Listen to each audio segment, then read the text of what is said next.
ఆ దెయ్యం ఎవరో నాకు తెలుసురా. అయితే ఎవరు చెప్పురా?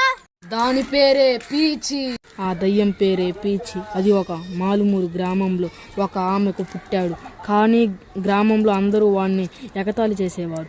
వాళ్ళ మీద కోపంతో కసితో తాంత్రిక విద్య పొందాడు. వాడు దయ్యంగా మారాడు. వాళ్ళ మీద పగ తీర్చుకోవాలనుకున్నాడు. కానీ కొందరు వాడిని ఆ సీసాలోనే బందీగా ఉన్నాడు. కాలు మీరు తెచ్చారు. ఇప్పుడు దాకా మీరు చెప్పుకుంది నేను విన్నాను. పరిష్కారం నాకు తెలుసు. నాకు ఒక మాయా బాటిల్ తెలుసు. దాంట్లో దాన్ని బందీ ఇచ్చు. ఇప్పుడు చీకటి పడుతుంది, రేపు వెళ్దాం.